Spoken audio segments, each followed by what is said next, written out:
এনেকুৱা ধৰণৰ আছে যিটো কলেজৰ ডিগ্ৰী কলেজৰ পৰা ইতিমধ্যে গ্ৰেজুৱেশ্যন লৈ মাষ্টাৰ ডিগ্ৰী লৈ কি কৰি আছে কিন্তু প্ৰভিঞ্চিয়েলাইজেশ্যন হোৱা নাই সায়েন্স ষ্ট্ৰীম ইনভেষ্ট গোৱালপাৰা কলেজৰ ক্ষেত্ৰত এইটো প্ৰপ'জাল এক্সামিন কৰা বুলি কৈ আছে কিন্তু মই আশাবাদী যে আজিৰ যিজন মুখ্যমন্ত্ৰী তেখেত শিক্ষামন্ত্ৰী থকা অৱস্থাত তেখেতে ইনিচিয়েটিভ লৈ প্ৰপ'জাল আনিছিল ডিএইচিৰ পৰা গভৰ্ণমেণ্ট লৈ প্ৰপ'জাল তেতিয়াই আহিছিল আগৰ গভৰ্ণমেণ্টৰ দিনত এই আনকি আমাৰ চৰকাৰৰ দিনত অৰ্থাৎ আমাৰ কংগ্ৰেছ দলৰ চৰকাৰৰ দিনত এই প্ৰপ'জালটো পেণ্ডিং হৈ আছে কুৱেশ্যনটো কৰক এতিয়া কুৱেশ্যনটো কৰক কিয় হোৱা নাই যে এইটো এই সায়েন্স ষ্ট্ৰীম ইণ্ডাকশ্যনটো হ'ব না নাই আৰু এটা কথা যে হ'ব নেক্সট কৰিব এটা কৈ আছো যে অসম চৰকাৰে গোৱালপাৰা কলেজক কেইবাটাও কলেজক বেষ্ট কলেজ হিচাপে এৱাৰ্ড দিছে গোৱালপাৰা ইয়াত কুৱেশ্যন নাই যদিও মন্ত্ৰী মহোদয় যিহেতু জ্ঞাত যে গোৱালপাৰা কলেজ নাক এক্ৰিডিটেশ্যন A+ পোৱাৰ কাৰণে মুখ্যমন্ত্ৰীয়ে এৱাৰ্ড দিলে অসমৰ দুটা বিবৰা কলেজ আৰু গোৱালপাৰা কলেজক অসমৰ বহুত কেইটা কলেজক সায়েন্স ইউনিভাৰ্চিটিলৈ আপগ্ৰেড কৰা হ'ল 1955ত ইষ্টাব্লিছ গোৱালপাৰা কলেজক ইউনিভাৰ্চিটিলৈ আপগ্ৰেড কৰা হ'ব নাই এইখিনি জানিব বিচাৰিছোঁ ঠিক আছে অনাৰেবল মিনিষ্টাৰ অধ্যক্ষ মহোদয় যদিও মই ইয়াত পৰিসংখ্যা দাখিল কৰিছোঁ যে অসমৰ চৰ অঞ্চলত কিমান বিদ্যালয় LP UP সেকেন্ডাৰী বিদ্যালয় আছে তথাপিতো মই কওঁ যে ইয়াত মোৰ এটা ৰিজাৰ্ভেশ্যন আছে এই পৰিসংখ্যাটোত কাৰণ চৰ এৰিয়া বুলি কোনটো অঞ্চলক নিৰ্দিষ্টভাৱে বুজোৱা যায় তাৰ কোনো ডেফিনেশ্যন আমাৰ শিক্ষা বিভাগৰ অধীনত বা ৰাজহ বিভাগৰ অধীনত নাই মাননীয় বিধায়কগৰাকীয়ে কৈছে যে মাজুলীও চৰ অঞ্চল এটা মাজুলীৰ অৱস্থিতি আৰু আন নামনি অসমৰ বহুত চৰৰ অৱস্থিতি একে নহয় আমাৰ বহুত নৈপৰীয়া অঞ্চল আছে যিবিলাক ষ্টেবল অঞ্চল কিন্তু কিছুমান অঞ্চল আছে যিবিলাক ষ্টেবল নহয় চৰ অঞ্চলত আমাৰ হাতত যি তথ্য আহে যে বহু সময়ত বহু বিদ্যালয় নদীৰ গৰাখহনীয়াই তাক উটুৱাই লৈ যায় পুনৰ সেই বিদ্যালয়খন তাত প্ৰতিষ্ঠা কৰিব পৰা নাযায় ইয়াৰ কাৰণে বিদ্যালয়ৰ সংখ্যা কমি গৈছে আৰু সংখ্যা কমি যোৱাৰ কাৰণে অন্যান্য বিদ্যালয়ত পিটিআৰৰ সংখ্যা বৃদ্ধি পাইছে যি কি নহওক আমি চৰ অঞ্চলৰ বিদ্যালয়সমূহত পিটিআৰ মেইনটেইন কৰাৰ কাৰণে আমি আপ্ৰাণ চেষ্টা কৰিছোঁ কিছুদিন আগত মাননীয় প্ৰধানমন্ত্ৰী ডাঙৰীয়াই ৰাষ্ট্ৰীয় মাধ্যমত প্ৰশংসা কৰিছে যে বৰপেটা এছপিৰেশ্যনেল ডিষ্ট্ৰিক্ট সেই জিলাখনত আগতে যি মানে পিটিআৰ আছিল খুব পুতৌ লগা পিটিআৰ আছিল আৰু তাক আমি আজি ইম্প্ৰুভ কৰি প্ৰায় প্ৰত্যেকখন বিদ্যালয়ত আমি শিক্ষক দিবলৈ যে সক্ষম হৈছোঁ সেই কথা মাননীয় প্ৰধানমন্ত্ৰী ডাঙৰীয়াইও মানে তেখেতে উল্লেখ কৰি আমাক প্ৰশংসা কৰিছে আৰু ভৱিষ্যত এতিয়াও আমাৰ শিক্ষক নিযুক্তিৰ প্ৰক্ৰিয়া চলি আছে আৰু শিক্ষক নিযুক্তিৰ প্ৰক্ৰিয়াৰ লগে লগে আমাৰ ইয়াতে আমি পিটিআৰৰ সংখ্যাটো আমি ইম্প্ৰুভ কৰিবলৈ সক্ষম হ'ম বৰ্তমান সময়ত আমি মাননীয় মুখ্যমন্ত্ৰী ডাঙৰীয়াৰ এক ফ্লেগশ্বিপ স্কিমৰ অধীনত বিভিন্ন মাধ্যমিক বিদ্যালয়সমূহক প্ৰায় 8 কোটি টকা ব্যয় সাপেক্ষে আমি সম্পূৰ্ণ নতুনকৈ নিৰ্মাণ কৰাৰ বাবে আমি প্ৰচেষ্টা হাতত লৈছোঁ ইয়াৰ কাৰণে আমি চৰ অঞ্চলতো এনেকুৱা বিদ্যালয় প্ৰতিষ্ঠা হৈছে কিন্তু বহু অঞ্চলত যেতিয়া আমাৰ ইঞ্জিনিয়াৰসকল গৈছে তেওঁলোকে সাৰ্ভে কৰিছে সাৰ্ভে কৰি আহি ৰিপৰ্ট দিছে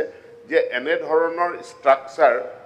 এই চৰ অঞ্চলত নিৰ্মাণ কৰাটো সম্ভৱপৰ নহয় বিলাসীপাৰাটো আমি এখন মহাবিদ্যালয় দিছিলোঁ মহাবিদ্যালয়খনৰ কাৰণে যি গুটিপাৰা বুলি অঞ্চল চিহ্নিত কৰি দিয়া হৈছিল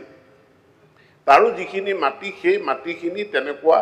বৃহৎ বিল্ডিং নিৰ্মাণ কৰাৰ কাৰণে উপযোগী নহয় বুলি আমাক গড়কাপ্তানি বিভাগে জনাইছে এতেকে বিদ্যালয়সমূহ প্ৰতিষ্ঠিত হৈছে বা মহাবিদ্যালয় প্ৰতিষ্ঠিত হৈছে ষ্টেবল অঞ্চলত য'ত চৰ অঞ্চলৰ ল'ৰা ছোৱালী আহি শিক্ষা গ্ৰহণ কৰিব পাৰে আৰু সেইবিলাক ইতিমধ্যে তাৰ নিৰ্মাণ আৰম্ভ হৈছে বা আমি বিলাসীপাৰা উইমেন কলেজ আৰম্ভ কৰি দিছোঁ গতিকে যে চৰ মানে যে একেবাৰে ব্ৰহ্মপুত্ৰৰ মাজতে আমি বিদ্যালয়খন নিৰ্মাণ কৰিব লাগিব তেনেকুৱা কোনো কথা নাই বিদ্যালয়খন যেতিয়া আমি স্থায়ী বিদ্যালয় নিৰ্মাণ কৰিম তাক ষ্টেবল অঞ্চলত য'ত গৰাখহনীয়াই বিদ্যালয় বা মহাবিদ্যালয়খন নাপায়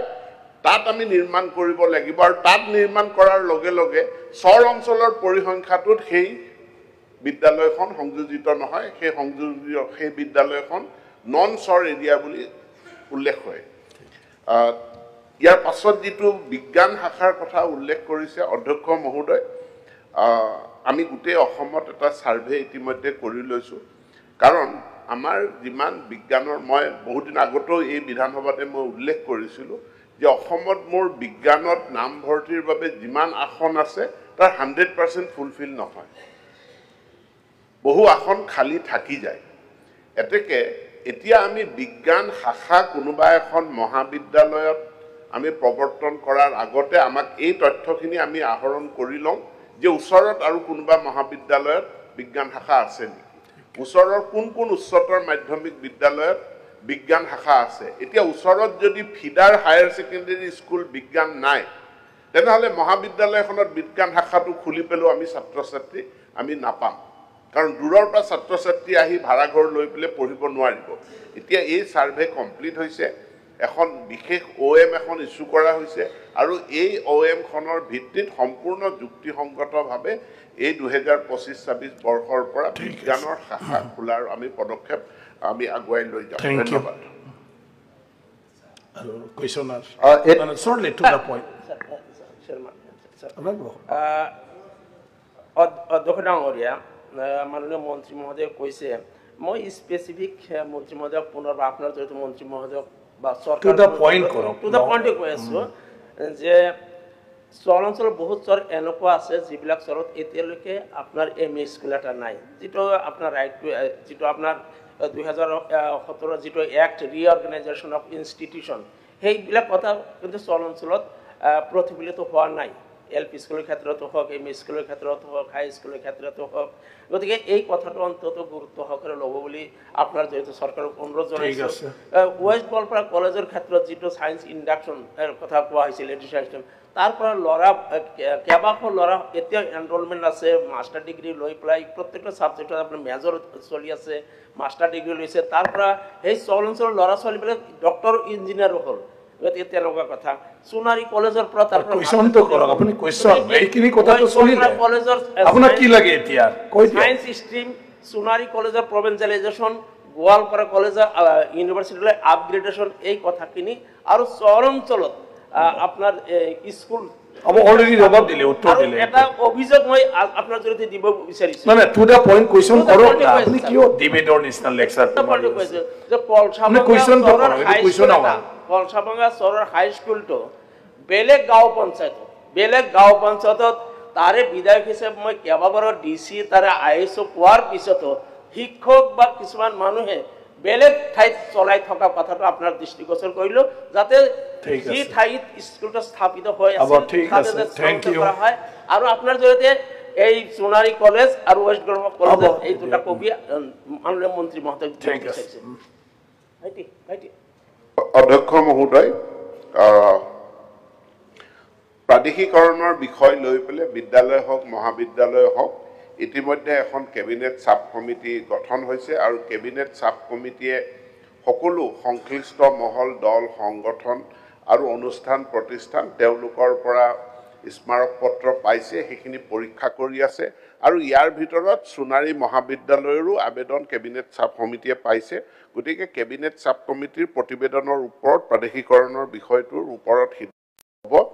দ্বিতীয় কথাটো হ'ল যে বিজ্ঞান শাখা খোলা নখোলা সেইটো মই ক'লো যে পূৰ্বে মোৰ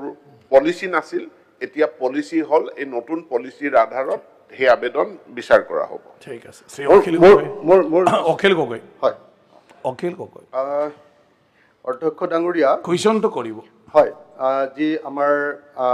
প্ৰভিঞ্চিয়েলাইজেশ্যন যিখন এক্ট আছে 2017 সেই অনুসৰি আকৌ প্ৰভিঞ্চিয়েলাইজেশ্যনৰ কাৰণে কেবিনেট সাব কমিটি এখন বনাই দিয়া হৈছে মুখ্যমন্ত্ৰী ডাঙৰীয়া এখন কেবিনেট সাব কমিটি বনাই দিছে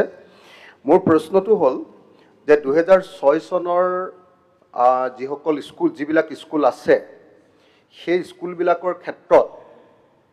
মানে মুখ্যমন্ত্ৰী ডাঙৰীয়াই কৈছিলে আমি ৰাজহুৱাকৈও কোৱা শুনিছোঁ প্ৰেছতো আৰু লগতে সংস্থাকো কৈছিলে যে 2006 চনৰ আগৰ মাটিৰ যদি নথিপত্ৰ আছে সেবাৰ লগত যোগাযোগৰ যদি কিবা নথিপত্ৰ আছে, কাউন্সিলৰ লগত যোগাযোগৰ যদি কিবা নথিপত্ৰ আছে, ইউনিভাৰ্চিটিৰ লগত ফিজ দিয়া নিদিয়াৰ কিবা যদি লেনদেন আছে, তেনেকুৱা ডকুমেণ্ট ধৰি দায়জ থকা বা চলি থকা শিক্ষানুষ্ঠানসমূহ হওক পদবিলাক প্ৰাদেশিকীকৰণ কৰা হ'ব। কিন্তু কেবিনেট সাব কমিটিয়ে এতিয়ালৈকে সেই বিদ্যালয়বিলাকৰ যিটো ইউনিয়ন আছে শিক্ষকবিলাকৰ, তেওঁলোকক মাতি লৈ কথাটো আলোচনা কৰা নাই। গতিকে ইউনিয়নবিলাকৰ মাজত সাংঘাতিক ধৰণৰ এতিয়াও আন্দোলন চলি আছে বা তেওঁলোকে প্ৰতিবাদ সাব্যস্ত কৰি আছে বিভিন্ন সময়ত। গতিকে মুখ্যমন্ত্ৰীৰ কথা অনুসৰি এই ধৰণে 2006 চনৰ যিবিলাক আগৰ যিবিলাক মাটিৰ ডকুমেণ্টকে ধৰি এই ডকুমেণ্টবিলাকক লৈ প্ৰাদেশিকৰণৰ ব্যৱস্থা কৰা হ'বনে? এক নম্বৰ। নিযুক্তিৰ ক্ষেত্ৰত একেলগতে আছে। নিযুক্তিৰ ক্ষেত্ৰত আগতে 10 বছৰ আছিলে, এতিয়া 6 বছৰ এক্সপিৰিয়েঞ্চৰ ব্যৱস্থাটো ল'বৰ কাৰণে ইউনিয়নবিলাকে সদায় কৈ আছিলে, সেইটো মানি ল'বনে? আৰু 2011, 2013, 2001, 2013 আৰু 2021 প্ৰাদেশিকৰণৰ সময়ত থাকি যোৱা যিবিলাক পোষ্ট আছিলে, সেই পোষ্টবিলাকক লোৱা হ'বনে নহ'ব, সেই কথাকেইটা মই আমাৰ মন্ত্ৰীমণ্ডলৰ পৰা জানিব খোজো। আৰু লগতে শিক্ষকসকলক মাতি এটা আলোচনা বহুৱাবনে নাই, সেইটো এটা মই জানিব খোজো। অধ্যক্ষ মহোদয়, প্ৰশ্নটো গোৱালপাৰাৰ সম্পৰ্কীয় আছিল, Jaleswar Sonari college, west Goalpara college সম্পৰ্কীয় আছিল। মই ইতিমধ্যে উল্লেখ কৰিছোঁ যে এখন কেবিনেট সাব কমিটি হৈছে, গতিকে সেই কেবিনেট সাব কমিটিৰ লগত মই এজন মেম্বাৰ। ইতিমধ্যে মই সকলোবিলাক শিক্ষক সংগঠনৰ লগত আলোচনা অনুষ্ঠিত কৰিছোঁ। মোৰ আলোচনাৰ প্ৰাপ্তিখিনি মই কেবিনেট সাব কমিটিত দিম। কেবিনেট সাব কমিটিয়ে যি সিদ্ধান্ত লয় সেইমতে আমি আগুৱাই যাম। গতিকে নিৰ্দিষ্টভাৱে মই কোনো এটা কথা ক'ব নোৱাৰোঁ। দ্বিতীয় কথাটো হ'ল যে এখন আইন আছে, আইনখন বিধানসভাই প্ৰথম পাছ কৰে। ইয়াৰ পাছত সেই আইনৰ আওতাৰ ভিতৰত কোন বিদ্যালয় কোন মহাবিদ্যালয় তাত অন্তৰ্ভুক্ত হয় নহয় সেইটো তাৰ পিছত আহে। গতিকে এতিয়াও কেবিনেট সাব কমিটিয়ে প্ৰথম পলিচি সিদ্ধান্তটো ল'ব। পলিচি সিদ্ধান্তটো লোৱাৰ পাছতহে ইণ্ডিভিজুৱেল বিদ্যালয় মহাবিদ্যালয় এখন তেওঁলোক আওতাৰ ভিতৰলৈ আহিব নে বাহিৰলৈ আহিব সেই কথাটো আহিব। গতিকে এতিয়া ব্যক্তিগতভাৱে এখন বিদ্যালয় বা মহাবিদ্যালয় সম্পৰ্কে মন্তব্য কৰাটো আমাৰ কাৰণে সম্ভৱপৰ কথা নহয়। মই সকলোকে অনুৰোধ জনাইছোঁ, অকণমান ধৈৰ্য ধৰিলে কেবিনেট সাব কমিটিৰ প্ৰতিবেদনখন সোনকালেই দাখিল হ'ব। তাৰ ওপৰত ভিত্তি কৰি কেবিনেটে নিশ্চিতভাৱে সিদ্ধান্তও গ্ৰহণ কৰিব আৰু সেই সিদ্ধান্ত লৈ মই বিধানসভাৰ মজিয়ালৈ আহিম। ধন্যবাদ। ধন্যবাদ স্যাৰ। যেহেতু কোশ্চেনটো আছিল চৰৰ ভিত্তিত, গতিকে চৰ অঞ্চলৰ শিক্ষা প্ৰতিষ্ঠান যথেষ্ট কম। LP স্কুল হোক, ME স্কুল হোক, হাই স্কুল হোক, কলেজ হোক, একেবারে কম। স্যার আপনার নিশ্চয় মনত আছে 2003 চনত এটা সার্ভে হৈছিল চৰ এৰিয়া, তাত দেখা গৈছিল যে মাত্ৰ 19% মানুহ শিক্ষিত। গতিকে একেবাৰে যেতিয়া অসমৰ শিক্ষাৰ হাৰ আছিল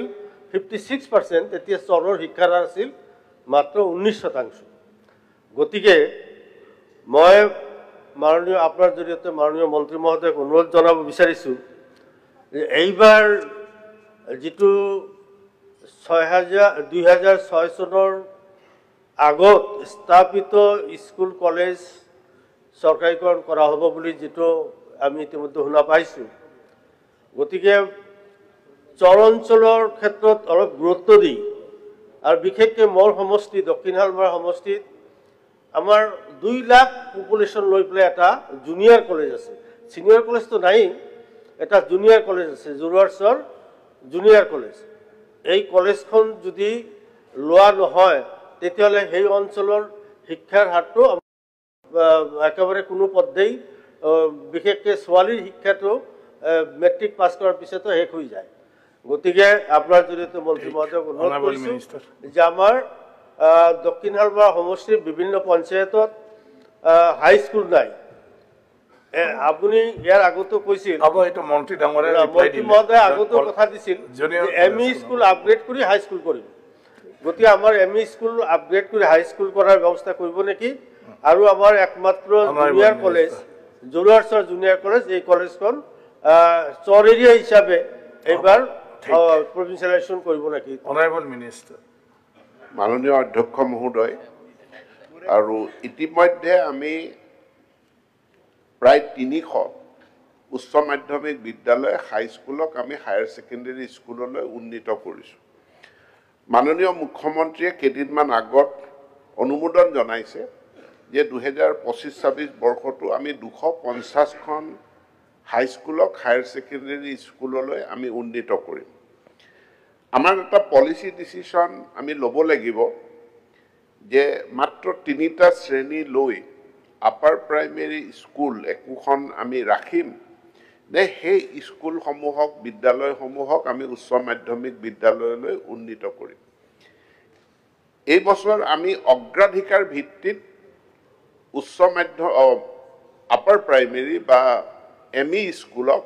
আমি অগ্ৰাধিকাৰ ভিত্তিত আমি হাইস্কুললৈ উন্নীত কৰাৰ কাৰণে এখন বিশেষ আঁচনি আমি গ্ৰহণ কৰিছোঁ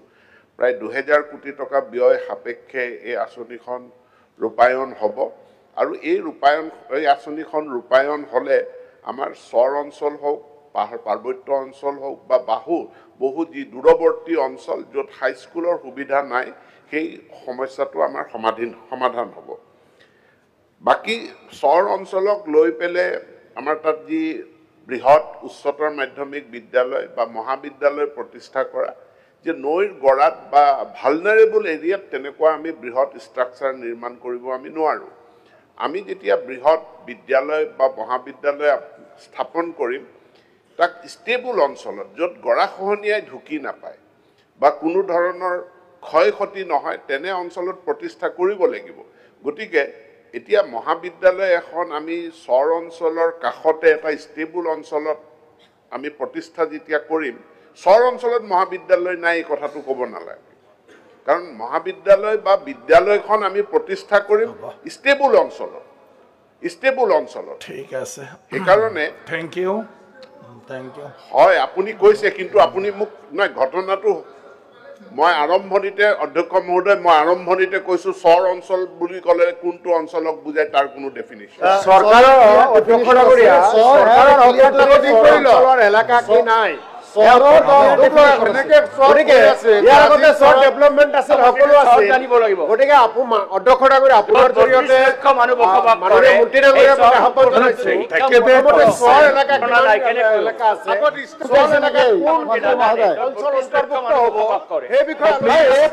ভালকে দিয়া নাই আসন গ্ৰহণ কৰক মই কৈ স্যাৰ এডুকেশ্যন মিনিষ্টাৰে এটা প্ৰশ্নৰ উত্তৰ ভালকে দিয়া নাই সব পালমুৰা উত্তৰ দিছে প্লিজ অখিল গগৈ সৰ বুলি কোৱাৰ জপিয়া উঠিছে ভালকে দিয়া ঠিক আছে এডুকেশ্যন মিনিষ্টাৰ যে এনেকুৱা হলে মই কৈ আছো ব্যৱস্থা কেনেকুৱা হ'ব প্লিজ অনাৰেবল সৰ ভালকে উত্তৰ দিয়া নাই জপিয়া উঠিছে কোট এডুকেশ্যনৰ বিষয়ে ক'ব লাগে ঠিক আছে নেক্সট কোৱেশ্চন ঠিক আছে উত্তৰবিলাক সৰ বুলি কোৱাৰ লগে লগে জপিয়া উঠিছে অখিল গগৈ কোট এডুকেশ্যন ভাল হ'ব স্যাৰ কোট এডুকেশ্যন ভাল হ'ব স্যাৰ প্লিজ ঠিক আছে বহুত না উত্তৰবিলাক ঠিক বহুত না আছে এইটো সদন হয় কলে খেগ আৰু কি আছে বহুত এটাই উত্তৰ আপনি স্যাটিসফাইড নহলে উত্তৰ ঠিক আছে উত্তৰবিলাক answer is answer where you are satisfied or not so you meet honorable minister and talk your problem আপনি লগ ধৰক 100 বছৰৰ গোটেই বিষয়টো ক্ৰান্তি কৰি পেলাইছে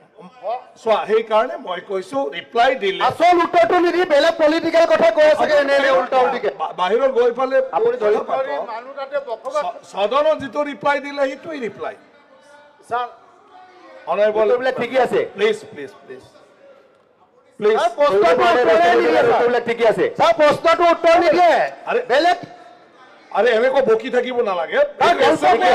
গল্প কৈ আছে আমাৰ গল্প উত্তৰটো লাগে প্লিজ মাননীয় প্লিজ এটা কোৱেশ্চন মাননীয় অধ্যক্ষ মহোদয় অসম চৰকাৰে ৱেলফেয়াৰ অফ মাইনৰিটিজৰ আণ্ডাৰত যিহেতু চৰ এৰিয়া ডেভেলপমেণ্ট ডিপাৰ্টমেণ্ট আছে তেখেতসকলে এটা বাজেটো পায় সেই গতিকে কোনবিলাক অঞ্চল চৰ কোনবিলাক নহয় এইবিলাক বিষয় লৈ সকলো বিভাগকে যাতে এটা নিৰ্দেশনা দিয়ে তাৰ বাবে আপুনি এটা ডাইৰেকশ্যন দিয়ক যাতে এনেকুৱা ধৰণৰ কনফিউজন নহয় স্যাৰ ডেফিনেটলি তাৰ মোৰ এটা সাপ্লিমেন্টাৰী আছে অধ্যক্ষ মহোদয় মই এই সদনক জনাওঁ যে যিসমূহ অঞ্চলত হায়াৰ ছেকেণ্ডেৰী স্কুল নাই বা যিসমূহ অঞ্চলত হাইস্কুল নাই তাত আপাৰ প্ৰাইমেৰী স্কুলক উন্নীতকৰণৰ জৰিয়তে আৰু হাইস্কুলক উন্নীতকৰণৰ জৰিয়তে সেই নাটনি দূৰ কৰাৰ বাবে চৰকাৰে পলিচিগত সিদ্ধান্ত গ্ৰহণ কৰিছে আৰু এই সিদ্ধান্ত ইতিমধ্যে কাৰ্যকৰী কৰা হৈছে ৩০০খন হাইস্কুলক উন্নীত কৰা হৈছে আৰু এই বছৰো আমি ২৫০খন হাইস্কুলক হায়াৰ ছেকেণ্ডেৰী স্কুললৈ উন্নীত কৰাৰ কাৰণে আমি সিদ্ধান্ত গ্ৰহণ কৰিছোঁ স্যাৰ মোৰ এটা সাপ্লিমেন্টাৰি আছে মই সাপ্লিমেন্টাৰি সবৰে আছে ৰুল মতে যাব লাগিব চেমান হল স্যাৰ আপুনি এটাও সাপ্লিমেন্টাৰি কৰা মোৰ সাপ্লিমেন্টাৰি আছিল স্যাৰ আপুনি এটা দিয়ক স্যাৰ অনাৰেবল মেম্বাৰ প্লিজ না হাউসৰ মৰ্যাদাটো তো ৰাখক কিবা কি সাপ্লিমেন্টাৰি কৰা নাই স্যাৰ প্লিজ এনেকুৱা ক'ব নালাগে স্যাৰ কৰাই নাই ন এনেকুৱা ক'ব নাপায় না ৰুলত জানা ইউ আৰ ৰেসপন্সিবল মেম্বাৰ আপনি ৰাইজৰ প্ৰতিনিধিত্ব কৰিছে নিয়মটো যদি নিজে নামানে আপনি কেনেকৈ হ'ব দুটা সাপ্লিমেন্টাৰি গুছি কৰি এইবিলাক লেকচাৰ মাৰি থাকিব নালাগে অধ্যক্ষ ডাঙৰীয়া মই উত্তৰটো পাইছোঁ সৰি মন্ত্ৰী ক'ব লাগিবনে অধ্যক্ষ মহোদয় উত্তৰ সদনৰ মজিয়াত দিয়া হৈছে এই কুৱেশ্যনটো মোৰ অনাৰ কোনো ইচ্ছা নাছিল কেতিয়াও কিন্তু প্ৰায় এতিয়া প্ৰায় ২৪ বছৰ হ'ল শিক্ষয়িত্ৰীগৰাকী ১৮০০ টকাতে চলি আছে গতিকে ২০১৭ চনত মোক এবাৰ তেওঁ লগ কৰিছিল মই হাইকোৰ্টলৈ যাবলৈ এনেই ভাবিছিলোঁ কিন্তু দুখীয়া ছোৱালীক তালৈ পঠিয়াব নোৱাৰি মই নিজে ল'লোঁ আৰু মই কৃতজ্ঞ যে ৩জন শিক্ষামন্ত্ৰী বৰ্তমানৰ মুখ্যমন্ত্ৰী তেতিয়া শিক্ষা বিভাগত আছিল আমাৰ মোৰ পিছফালে সিদ্ধাৰ্থ ভট্টাচাৰ্য ডাঙৰীয়া আৰু ৰণোজ পেগু ৩জন শিক্ষামন্ত্ৰী যথেষ্ট পজিটিভলি কাম কৰিছিলে আৰু কৰি এই শিক্ষয়িত্ৰীগৰাকীক মানে এটা কেবিনেটত এটা হেৰি ডিচিশ্যন হৈছিল যে কণ্ট্ৰেকচুৱেল বেচিছত হ'ব with ROP benefit under the director of elementary education এইটো 15 মাৰ্চ ২৪ত এই ডিচিশ্যনটো দিছিল আৰু আজি প্ৰায় এবছৰ হ'ল 25 আহিল আৰু মানুহগৰাকী ৰিটায়াৰ বোধকৰক 27 বা 26ত ৰিটায়াৰ কৰিব গতিকে আমাৰ এটা দীঘলীয়া এটা প্ৰচেছটো যিহেতু ফেইল হ'ল মই সেইকাৰণে এই কুৱেশ্যনটো আনিছোঁ আৰু মোৰ কোনো ছাপ্লিমেণ্টাৰী নাথাকে মই কোনো সময় নলওঁ কিন্তু প্ৰশ্নটো হৈছে এতিয়া যিটো উত্তৰ দিছে যে কৈছে যে ইতিমধ্যে বিষয়টো পূৰ্ণ ৰূপ এটা দিয়াৰ পিছত নথিপত্ৰসমূহ এটা নতুন হেড অফ একাউণ্ট প্ৰস্তুতিৰ জৰিয়তে সৃষ্টি কৰাৰ বাবে বিত্তীয় বিভাগৰ অনুমোদনৰ বাবে প্ৰেৰণ কৰা হৈছে বিত্তীয় বিভাগে অসমৰ পৰা বিত্তীয় বিভাগৰ পৰা নতুন হেড অফ একাউণ্ট লাভ কৰিলে শ্ৰীমতী কোঁৱৰক ঠিকাভিত্তিত সহকাৰী শিক্ষক ৰূপে নিযুক্তি দিব পৰা হ'ব এটা কেবিনেট ডিচিশ্যন এবছৰ লাগিছে আৰু এইটো কৰাৰ পিছত কিমান দিন লাগে মই নাজানিম সেইকাৰণে কুৱেশ্যনটো মই আনিছিলোঁ আৰু শিক্ষামন্ত্ৰীও নিশ্চয় স্পষ্টকৈ ক'ব নোৱাৰিব যে বিত্ত বিভাগ কেতিয়া দিব আজি আনফৰ্চুনেটলি মোৰ কাৰণে বিত্তমন্ত্ৰী আজি উপস্থিত নাই মই সেইকাৰণে প্ৰশ্ন কৰিছোঁ যে প্ৰায় 24 বছৰ হৈ গ'ল ১৮০০ টকা এইটো অৱশ্যে ডিপাৰ্টমেণ্টৰ ভুল যাৰ কাৰণে মানুহগৰাকী এনেকৈ থাকিলে এতিয়া মানুহগৰাকীক আমি একচুৱেলি সহায় কৰিব পাৰিম নে নোৱাৰিম সেইটোৱে মই জানিব খুজিছোঁ আৰু শিক্ষামন্ত্ৰীৰ পৰা মই জানো যে তেখেতে যেতিয়ালৈকে ফাইনেন্সে একো নক'ব তেখেতেও একো কৰিব নোৱাৰে এতিয়া এই ক্ষেত্ৰত মই পুনৰ শিক্ষামন্ত্ৰীকে সুধিছোঁ যে কিবা সম্ভৱ হ'বগৈ নে নহ'ব অনাৰেবল মিনিষ্টাৰ অধ্যক্ষ মহোদয় শ্ৰী দীপিকা কোঁৱৰৰ বিষয়টো এটা মানে আনকমন বিষয় ইতিমধ্যে কেবিনেটে সিদ্ধান্ত গ্ৰহণ কৰিছে তেখেতক ঠিকাভিত্তিক ROP মতে নিযুক্তি দিয়াৰ কাৰণে প্ৰাথমিক শিক্ষা সঞ্চালকালয়ৰ অধীনত মই পবিত্ৰ সদনক জনাব বিচাৰোঁ যে ঠিকাভিত্তিক শিক্ষক নিযুক্তি দিয়াৰ ব্যৱস্থা সমগ্ৰ শিক্ষাৰ অধীনত আছে ঠিকাভিত্তিক শিক্ষক মাধ্যমিক শিক্ষা বিভাগৰ অধীনতো আছিল কিন্তু ঠিকাভিত্তিক শিক্ষকৰ ব্যৱস্থা আমাৰ প্ৰাথমিক সঞ্চালকালয়ৰ অধীনত নাছিল সেইকাৰণে প্ৰাথমিক শিক্ষা সঞ্চালকালয়ত ইয়াৰ হেড অফ একাউণ্ট নাই পলম হোৱাৰ কাৰণ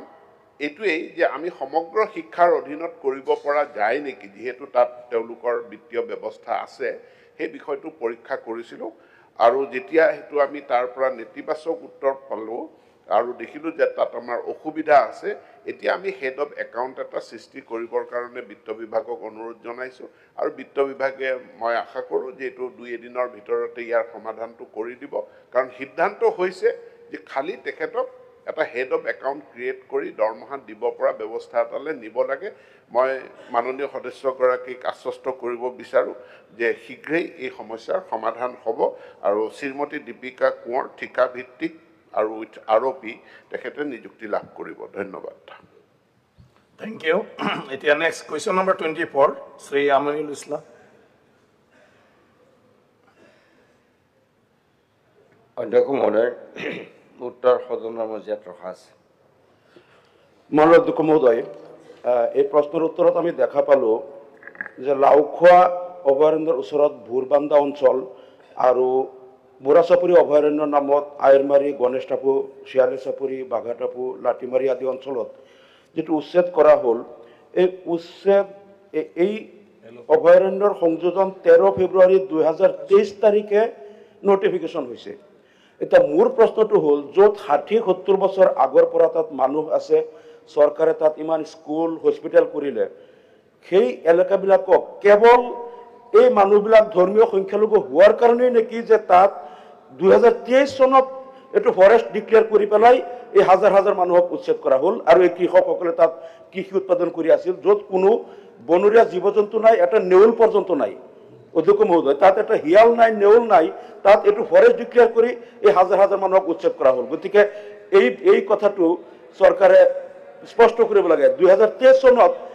60-70 বছৰ আগৰ পৰা মানুহ থকা স্কুল কলেজ থকা এলেকাবিলাক কিয় ফৰেষ্ট ডিক্লেয়াৰ কৰি উচ্ছেদ কৰা হ'ল এটো কিয় আক্ৰোশমূলকভাৱে কৰিছে নেকি এই প্ৰশ্নৰ উত্তৰটো বিচাৰিছো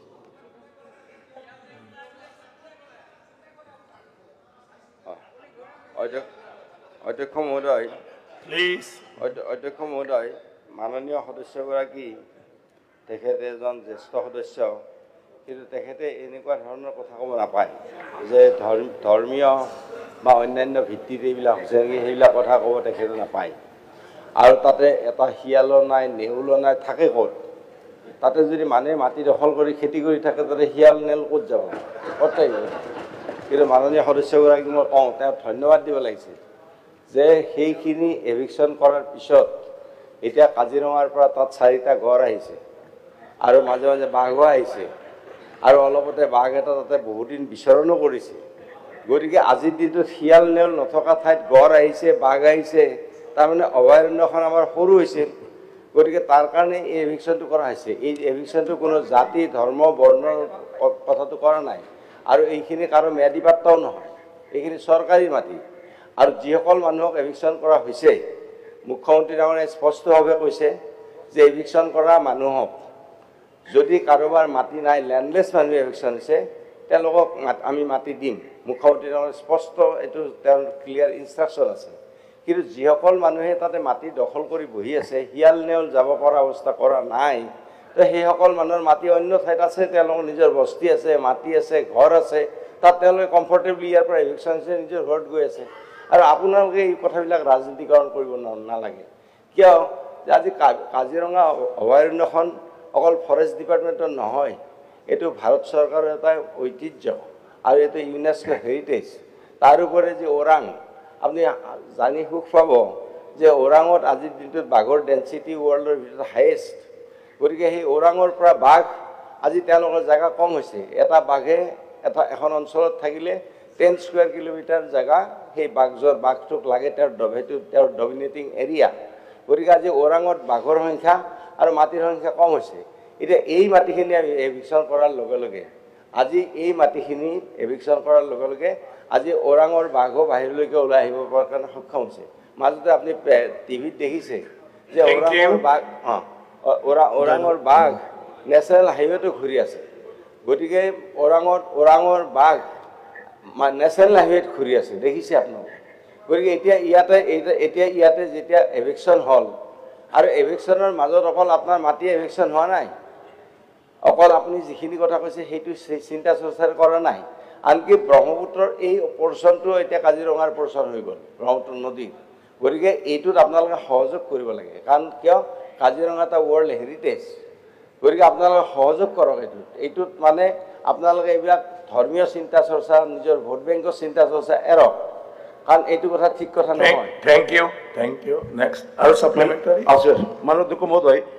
কাজিৰঙা ওৰাং অভয়াৰণ্যৰ কথা আমি কোৱা নাই যিখিনি আমাৰ নগাঁও জিং সাৰ্কুলৰ অধীনত চৰবিলাক আছিল য'ত কোনোদিনে ফৰেষ্ট নাছিল 2023 চনত ফৰেষ্ট ডিক্লেয়াৰ কৰিছে এইটো কৈছোঁ এইটো মন্ত্ৰী মহোদয়ক মই স্পষ্ট কৰি দিছোঁ আৰু তেখেতে যিটো বাঘৰ কথা কৈছে বাঘটো চৰত নহয় এইটো বানপানীত আহি ঢিং টাউনত হেৰি কৰিছিল চৰ এলেকাত নহয় তাতে বহুত মানুহক জখম কৰিছিল এইটো তেখেতক জনাই দিলোঁ আৰু মোৰ প্ৰশ্নটো হ'ল অধ্যক্ষ মহোদয় তাত যে এই যে 20-25খন স্কুল তাত যে এভিকশ্যন কৰা হ'ল ধ্বংস কৰা হ'ল স্কুলবিলাক যেতিয়া কৰিছিল যদি ফৰেষ্টৰ মাটি থাকিলেহেঁতেন তেতিয়া ফৰেষ্ট ডিপাৰ্টমেণ্টে ক'লেহেঁতেন যে আমাৰ ফৰেষ্টৰ মাটিত স্কুল নকৰিব এই চৰকাৰে তাত বিল্ডিং বনাই দিছে কোটি কোটি টকা খৰচ কৰি স্কুল হস্পিটেল বনাইছে আৰু আজি ফৰেষ্ট ডিপাৰ্টমেণ্টে 2023 চনত এইটো ফৰেষ্ট ডিক্লেয়াৰ কৰি পেলাই স্কুলবিলাক এভিকশ্যন কৰিছে হস্পিটেলবিলাক এই চৰকাৰৰ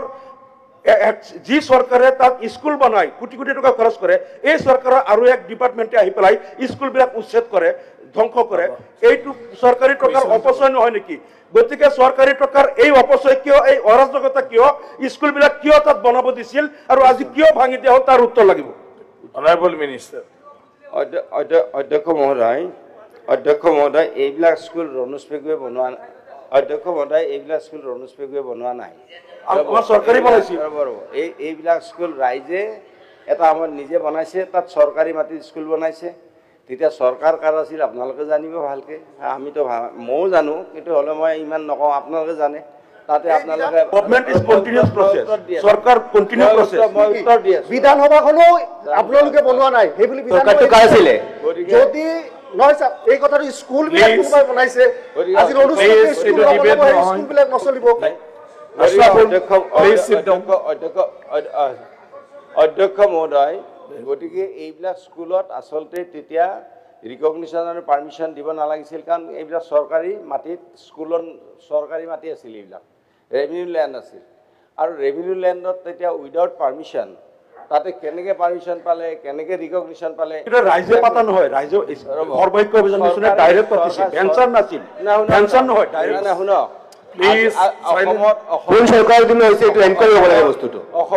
অসমত আজিৰ দিনটোত আমাৰ ৰনোজ পেগু ডাঙৰীয়া শিক্ষামন্ত্ৰী হোৱাৰ পিছত স্কুল নিজাকে তেওঁহে কিছুমান মডেল স্কুল ৰেচিডেঞ্চিয়েল স্কুল এইবিলাক তেওঁ পাতিছে আগত যিবিলাক স্কুল হৈছিল আপোনাৰ এৰিয়াতে হওক মোৰ এৰিয়াতে হওক অসমৰ বিভিন্ন ঠাইত এৰিয়াতে হওক আগতে ৰাইজে স্কুল পাতে তাৰপিছত ৰিকগনিশ্যনৰ কাৰণে আহে আৰু তাৰপিছত মানে চৰকাৰীকৰণ হয় ঠিক আছে থ্যাংক ইউ ওয়াজিদ আলী চৌধুৰী এইটো ডক্টৰ হিমন্ত বিশ্ব শৰ্মা বৰ্তমানৰ মুখ্যমন্ত্ৰী ডক্টৰ হিমন্ত বিশ্ব শৰ্মা শিক্ষামন্ত্ৰী হৈ থাকোঁতে তাত স্কুলবিলাক পাতিছিল বৰ্তমানৰ মুখ্যমন্ত্ৰীয়ে পাতিছিল আৰু এই চৰকাৰে এতিয়া সেই স্কুলবিলাক ভাঙি দিছে ফৰেষ্ট মাননীয় অধ্যক্ষ মহোদয় মাননীয় অধ্যক্ষ মহোদয় হৈছে আৰু এইটো হৈ গ'ল টিকেট ক্লিয়াৰ হৈছে এইটো ক্ষেত্ৰত আপোনালোকে সহযোগ কৰিব লাগে যে কাজিৰঙা পৰিসৰ বৃদ্ধি হয় হ'ব তেখেতে ক্লিয়াৰ হৈছে নৰলতা মাননীয় অধ্যক্ষ মহোদয় বুঢ়াচাপুৰী অভয়াৰণ্যৰ যিটো পৰিসীমা 1995 চনৰ 11 জুলাইৰ যিটো অধ্যাদেশ আছিলে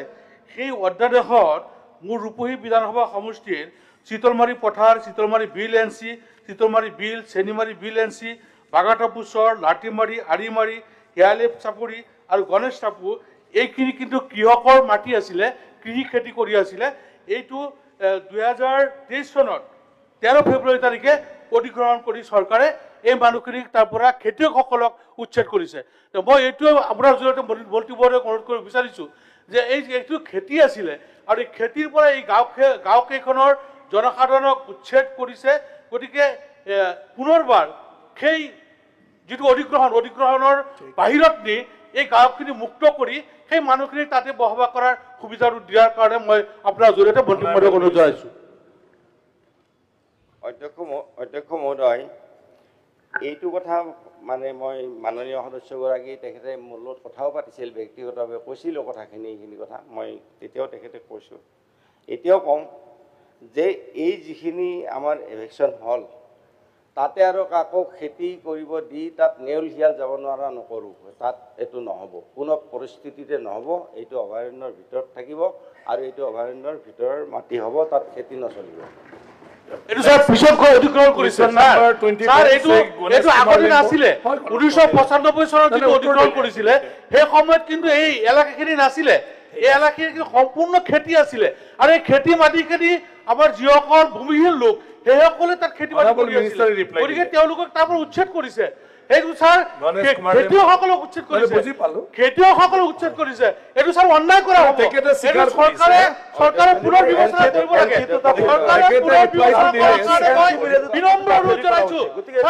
চৰকাৰে এই কথাটো বিনম্ৰভাৱে মই অনুৰোধ জনাইছো পুনৰ বিবেচনা কৰি এই খেতিয়কসকলক তাতে পুনৰ সংস্থাপন দিয়াৰ কাৰণে মই বিনম্ৰ অনুৰোধ জনাইছো স্যাৰ এইটো স্যাৰ আপুনি এবাৰ নিজেকৈ আপুনি চাই তাত কোনো বনাঞ্চল নাছিলে তাত খেতি আছিলে খেতিয়কসকল আছিলে আৰু এই খেতিয়কসকলক উচ্ছেদ কৰা হৈছে অধ্যক্ষ মহোদয় যে আমি যি কাম কৰিম আইনমতে কৰা যাব আৰু বন্যপ্ৰাণী সংৰক্ষণ যিখন আইন তাৰে 26A মতে 1972 যিখন ৱাইল্ড লাইফ প্ৰটেকশ্যন এক্ট তো তাৰে 26A মতে এই এভিকশ্যনটো হৈছে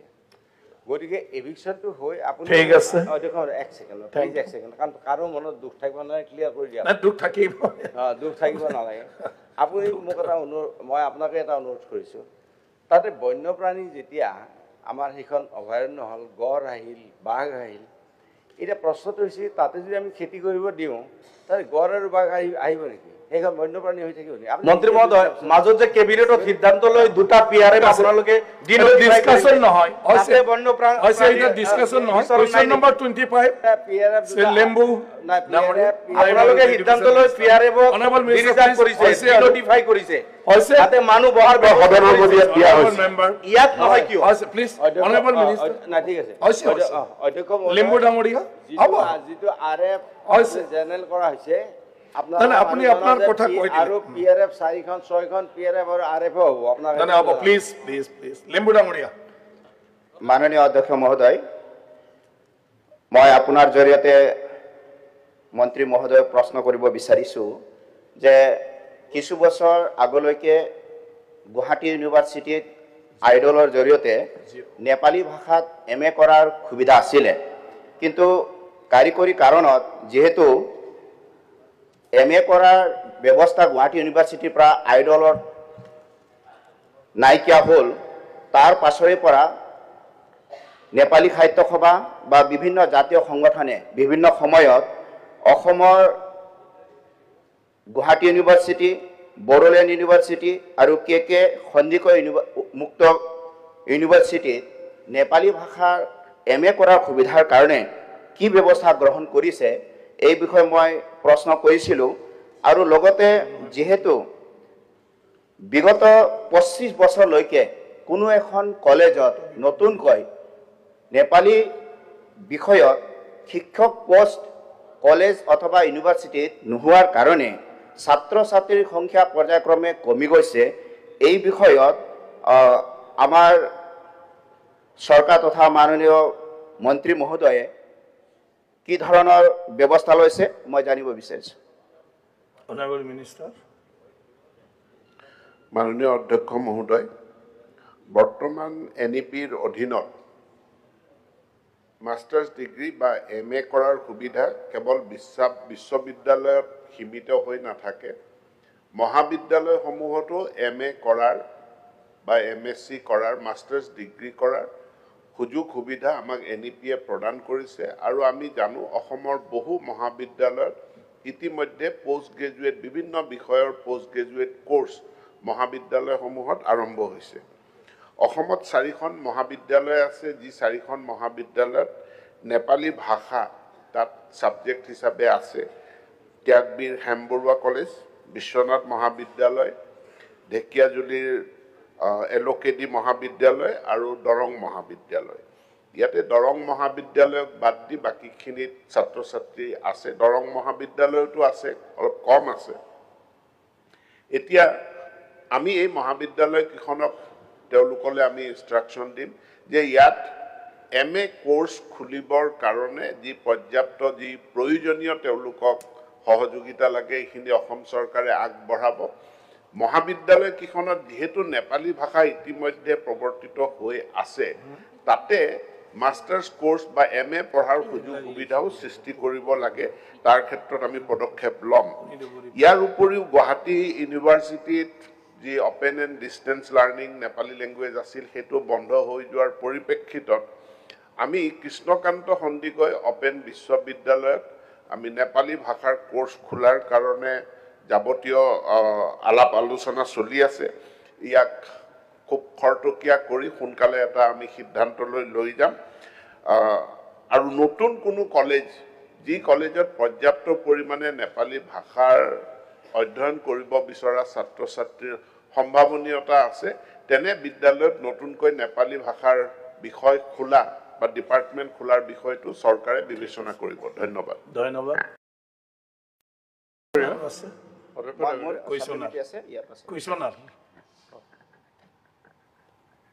অধ্যক্ষ মহোদয়, নেপালী ভাষাত যেহেতু স্লেট অনুমোদন হৈছে, অন্তৰ্ভুক্তি হৈছে, সেইকাৰণে আমাৰ যেহেতু ইয়াত কুৱেশ্যন এনচাৰত দিয়া আছে যে আমাৰ উপযুক্ত প্ৰাৰ্থীৰ অভাৱৰ কথা কৈছে, সেইকাৰণে মই নাভাবোঁ যে এতিয়া উপযুক্ত প্ৰাৰ্থীৰ সংখ্যা আছে। আৰু দ্বিতীয়তে মই এটা কুৱেশ্যন কৰিছিলোঁ অধ্যক্ষ মহোদয়, আমি প্ৰায় শুনি থাকোঁ যে আমি ইয়াৰ পৰাহে বাহিৰলৈ পঢ়া শুনা কৰিবলৈ যাওঁ, বিদেশলৈ পঢ়া শুনা কৰিবলৈ যাওঁ।